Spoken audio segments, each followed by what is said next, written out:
There is a small change to the Deathwatch in the 2025 June balance patch. Very small, and I'm also going to cover the Imperial Agents in this same video. This is more of a tale of what we could have had that we don't have. We could do with a few FAQs. The kill team rule for the Deathwatch has a contradiction that confuses a lot of people within the community. The kill team rule overrides the core rules when you're figuring out toughness. In the core rules, you choose the highest toughness. In the kill team rule, you choose the majority. This really only matters for the Talonstrike kill team. And if you play Imperial Agents, the Proteus kill team.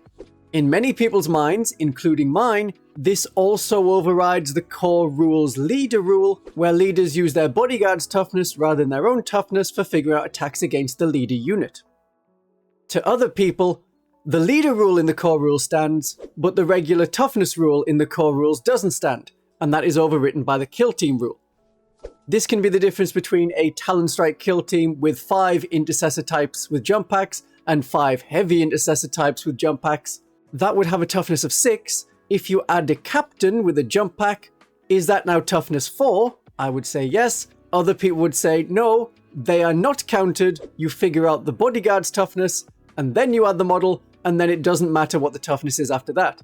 Their toughness isn't included in the majority. No FAQ from Games Workshop.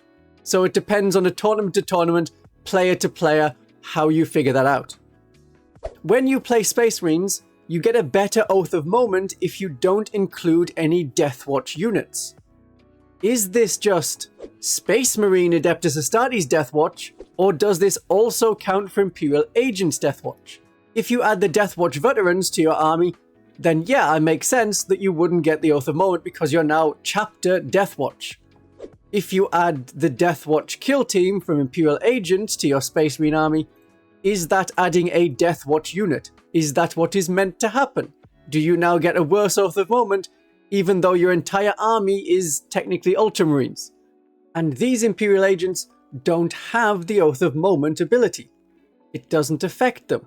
But they can affect the other people's Oath of Moment? No clue from Games Workshop.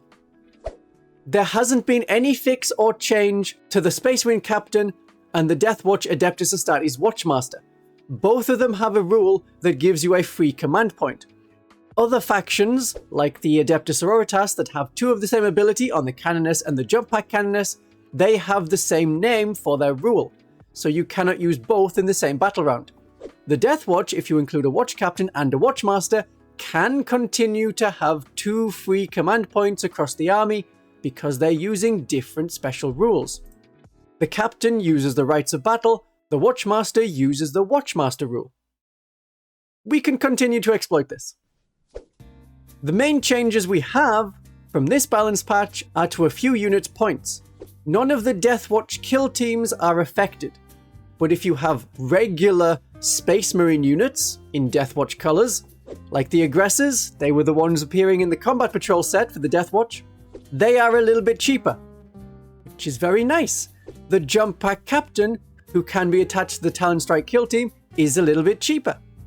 The Heavy Intercessors are cheaper. They're a good unit for holding the home objective because of their resistance to getting shot by damage 1 weapons, or you can move them up to the midboard. They have damage 2 guns. If you have the models, you are probably putting them in an Indomitor kill team, which already have damage 2 guns as well as lethal hits. And Vanguard veterans are a bit cheaper. If you want a slightly more elite army, for only 5 points more, you can have the Vanguard veterans with jump pack instead of the Assault Marines with jump packs. The combat weapons are better, and I think 5 points difference is enough to make it worth buying them. And they're more elite. Deathwatch are the elite. Hellblasters are a little bit cheaper. If you are including Fortis kill teams, they can go in that team. You don't always include Fortis kill teams. I think they're okay. Just average as a kill team. The other kill teams are better. The Imperial Agents points are unchanged, whether as allies or as their own army. And one Sister of Battle model is still 115 points per model. Oh dear. The Immolator went down in points for the Adeptus Sororitas, but did not go down in points for the Imperial Agents. The Adeptus Sororitas version is 115 points, the Allied into other Imperium factions is 115 points, but if you're playing the Agents of the Imperium as their own army, it continues to be 100 points. And thankfully the Sanctifiers were included in the Agents of the Imperium points. They disappeared for a few weeks, they're now back in the Munitorum Field Manual. And that's really it. The things we were confused about before, we're still going to be confused about and continue debating now.